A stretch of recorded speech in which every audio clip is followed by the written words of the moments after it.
jumbuh kalian sleganipun saking para kanca campur sari laras-larasan arket nada Mas pinayungan bagya mulya Mbak Murti nggih bengi iki sowan ing laladan cengklik dembangan sambi Boyolali noni dawuh keluarga ageng risang pamengku ganti almarhumah saking Bapak Yaya Ibu Suminah sakluwungsa nggih keparengan ngadani tasakurat Wini Sudan Tali Darmo jatuh kramanipun Roro Dewi Ratih kalian Mas Oki Nimas Atmajanipun Bapak Mugino saking laladan Jakarta Selatan Jakarta yo Mas adoh banget kok adoh banget atur kawilujengan kunjuk para tamu nggih saderepun dalu ngaturaken lujeng dalu kunjuk penumpang para tamu ingkang kinurmatan wilujeng pepanggihan kalian dalem murti saking Delanggu lumantar campur sari arket nada saking Subokerto ya Mas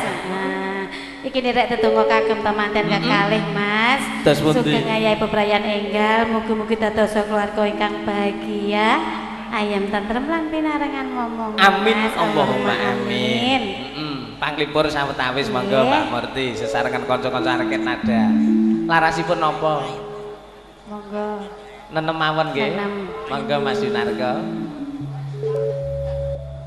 ana dongeng ente-ente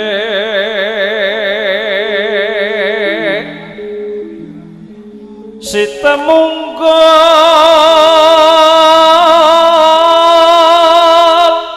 paten nono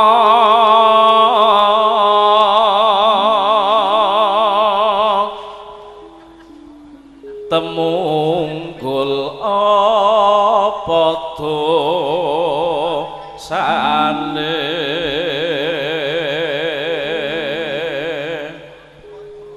hangung kuli mring sasama aja tindak kuwelahan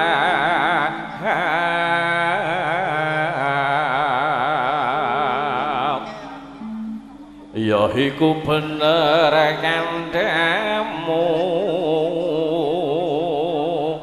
lali sumber kedewasan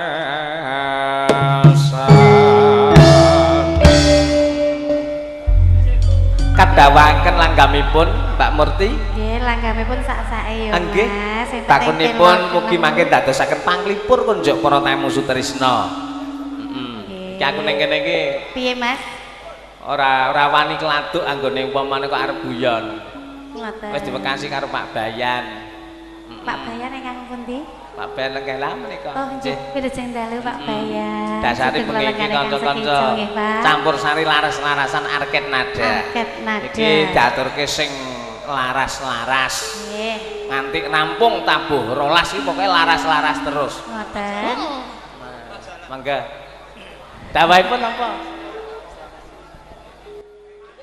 lamat wos katon tejane yen wong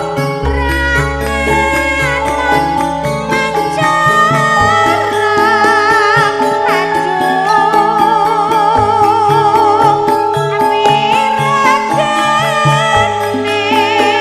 sinawatan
Mas Surat.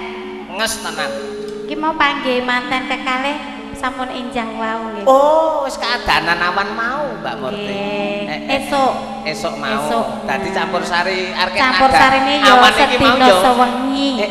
Alhamdulillah pangaksama sanget nggih. Nggih. Menika katur keluarga ageng awit kula wau kala siang mboten saged. Kula yo mboten saged, Mas. Bareng-bareng awake dhewe samara rene ya. Nyuwun pangapunten nggih Bapak Ibu, dalem kalian Mas Surat wau enjang mboten saged sowan mriki. Lah yo mergane lah ngopo Mbak kok ora sowan? Lah ratikan kok ya. Ora ditanggap. Lah kok sing bayar sapa? Yo Mas Surat yo. Lah kok ya padha. Nah iya. Aku dhewe iki yo ora ditanggap kok sik kon klitah-klitih rene. Lah iya. Pripun, Pak? Oh, dipanggil Mas Adi. Adi. Mas Adi. Angsuran. Kene kula mboten adira kok. Lah ngonamu apa? Oto. Kuwi padha le ngangsur. Lah iya. Tapi tekno ki iso ya ngangsur kuwi kok. Ayo bacotke. Yen basangut rimbo patut kanyata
kanca-kanca. Makasih ya, Mas.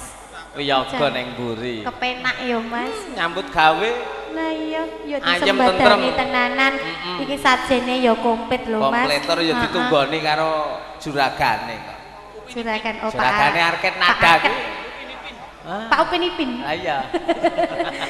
Tukang dalu Pak Upin Ipin. Ora elok. Ya. Muga-muga besok iso tinimbalan sowan melu kanca-kanca campur sari las-rasan Arket Nada. Arket Nada. Agek iki kok aku melu kok. Panjenengan? Lah sampean larang kok, Mas. Lah kok iso larang ki piro? Iya, umpama panjenengan gelem tus lawe ngono mesti ya dijak terus. Aku ki bayar ora tau bayaran ya tau mangkat aku. Apa iya, Mas? Lah terus aku ki sak-sake kok. Sak-sake. Sing penting mara wareg ngono wae. Sing penting ya kuwi mau ya sing penting ya. Pas seduluran. Pas seduluran. Ya kurang kok nek wis rampung ki digenahke ngono. Iya padha wae. Agak. Pacakane sarwa asri jroba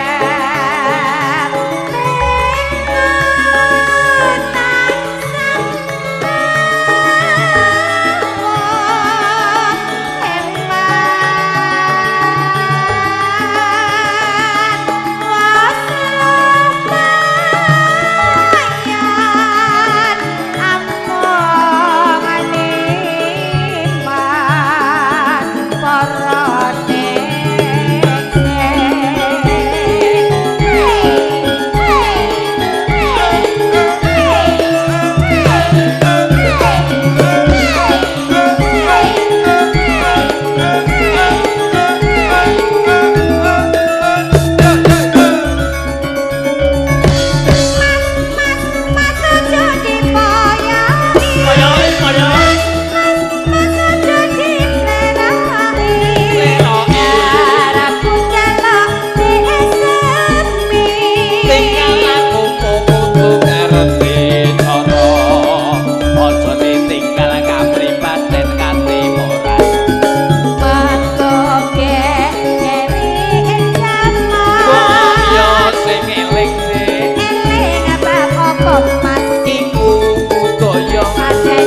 kaya